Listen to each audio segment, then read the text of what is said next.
अब देखो students, exercise 8.2 और 8.2 में क्वेश्चन नंबर 3 और 4 दोनों क्वेश्चन हैं। 4 क्वेश्चन लास्ट है इसका एक्सरसाइज का। 3 क्वेश्चन देखते हैं। इफ़ 10a इक्वल टू √3, देखिए ये क्वेश्चन दिया हुआ है। If 10a equal to √3 and 10a plus b equal to 1/√3, a plus b की वैल्यू 0 से ग्रेटर है और 90 से छोटा है। a प्लस b दोनों मिलाकर 90 से कम है या इक्वल है, और a की वैल्यू हमेशा b से बड़ी है। ये तो केवल हमें बता दिया कि a हमेशा b से बड़ा होगा और a प्लस b दोनों 0 से बड़े होंगे और 90 या 90 से छोटे होंगे। a और b की वैल्यू फाइंड करनी है। आपको कुछ नहीं करना है, अपनी टेबल के अकॉर्डिंग, जिसे हमने टेबल में बताया था, टेबल के अकॉर्डिंग ही काम करना है। देखिए 10a इक्वल टू क्या है, √3 है, तो आप सीधा कर दीजिए। √3 किसकी वैल्यू होती है 10 में, तो ये वैल्यू होती है 1060 की। आप टेबल में देख सकते हैं, तो ये 1060 की वैल्यू है। आप a कह सकते हैं, a इक्वल टू क्या आ गया, 60 डिग्री। लो भाई, a की वैल्यू हमारे पास बिल्कुल सिंपली 60 डिग्री आ गई। अब हम लेते हैं दूसरा 10a plus b, a plus B is equal to 1/√3 है, तो बेटा आप सीधा लिख सकते हैं 10a प्लस बी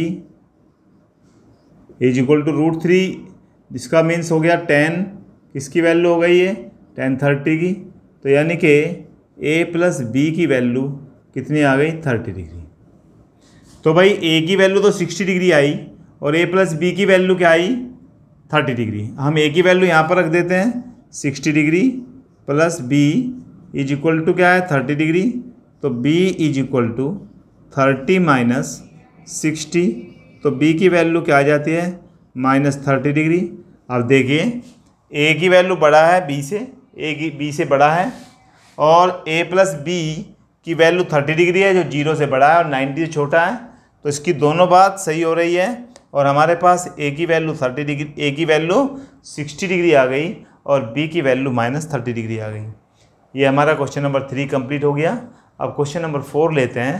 4 में कहा स्टेट वेदर ट्रू और फॉल्स।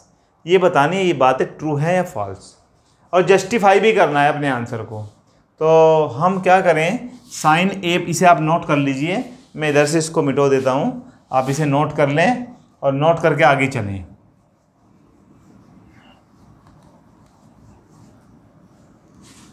देखिए भाई, यहाँ पर sine A plus B equal to sine A plus sine B, तो यहाँ पर क्या आ जाता है, फर्स्ट वाले को हमें देखना है ट्रू है फॉल्स है। अब आप कहो कैसे पता लगेगा सर, अभी हम पता लगाने की कोशिश करते हैं और जस्टिफाई भी करेंगे। चलो भैया, हम अपने आप कोई भी a को मान लेते हैं, मान लीजिए 60, और b को मान लेते हैं 30, ऐसा मान लेते हैं। और कुछ ले सकते हैं, 30 45 ले सकते हैं, या 30 60 ले सकते हैं, 0 30 30 ले सकते हैं, अपनी मर्जी से वही वैल्यू माने जो हमें टेबल में है हमारे पास। तो यहाँ पर साइन a प्लस बी यानी कि 60 plus 30 left hand side LHS, तो यहाँ पर क्या आ जाता है, साइन 90 आ जाएगा और साइन 90 की वैल्यू क्या हो जाएगी, 1। इसका मतलब लेफ्ट हैंड साइड में क्या आ जाता है, 1। अब राइट हैंड साइड लेते हैं, देखते हैं राइट हैंड साइड क्या कहता है। राइट हैंड साइड में साइन a की वैल्यू 60 प्लस साइन b, तो इसकी वैल्यू क्या है भाई, 30। साइन a √3/2, साइन 30 1/2, यानी कि 2 LCM, ऊपर क्या आया, √3 + 1। तो इसका मतलब ये हो गया left hand side is not equal to right hand side, तो इसका मीन्स तो क्या होगा, फॉल्स। हमारा आंसर सही नहीं है। और भी वैल्यू रख के देख सकते हैं, किसी भी वैल्यू से करके देखते हैं, तो आंसर यही सही, दोनों तरफ के सेम आ जाए तो हमारा आंसर सही है, अन्यथा गलत है। फर्स्ट पार्ट यही था। सेकंड पार्ट देखिए, इसने कहा the value of sine theta increase when theta is increase. बेटा इसने कहा है जैसे जैसे थीटा की वैल्यू बढ़ती है तो क्या साइन की वैल्यू बढ़ेगी। ये बात सही है या गलत है। मैं आपको साइन की टेबल बना के दिखाता हूँ। साइन में अगर आपके पास यहाँ 0 डिग्री है, यहाँ 30 डिग्री है, यहाँ पर 45 डिग्री है, और यहाँ पर 60 डिग्री है, यहाँ पर 90 डिग्री है। थीटा की वैल्यू क्या हो रही है, बढ़ रही है। तो देखते हैं साइन की वैल्यू भी बढ़ेगी क्या।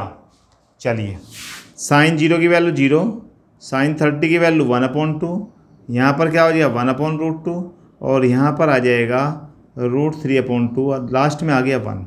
देखिए बढ़ती जा रही है, यानी कि थीटा के साथ साथ अगर थीटा की वैल्यू बढ़ रही है, थीटा का मान मैंने 0, 30, 45, 60, 90 रखा, थीटा के साथ साथ यहाँ पर 0 था, यहाँ पर 1 चलेगा तो वैल्यू बढ़ती चली गई। तो इसका मतलब ये आंसर हमारा ट्रू हो गया।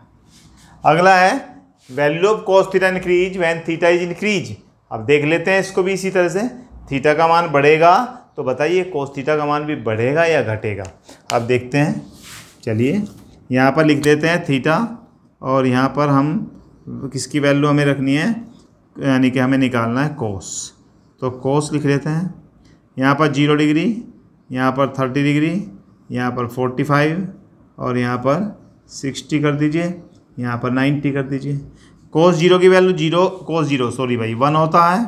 इसकी वैल्यू आती है √3/2, इसकी वैल्यू आ जाएगी 1/√2, इसकी वैल्यू आ जाएगी 1/2 और इसकी वैल्यू आ जाएगी 0। यहाँ 1 था, कम होता चलेगा, 0 हो गया। तो इसका मतलब जैसे जैसे थीटा इंक्रीज हुआ वैसे वैसे कोस थीटा का वैल्यू क्या हुई, डिक्रीज हुई।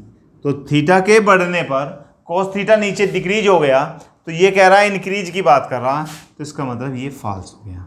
हमारा फर्स्ट सेकंड थर्ड पार्ट हो गए, जस्टिफाई भी हो गया।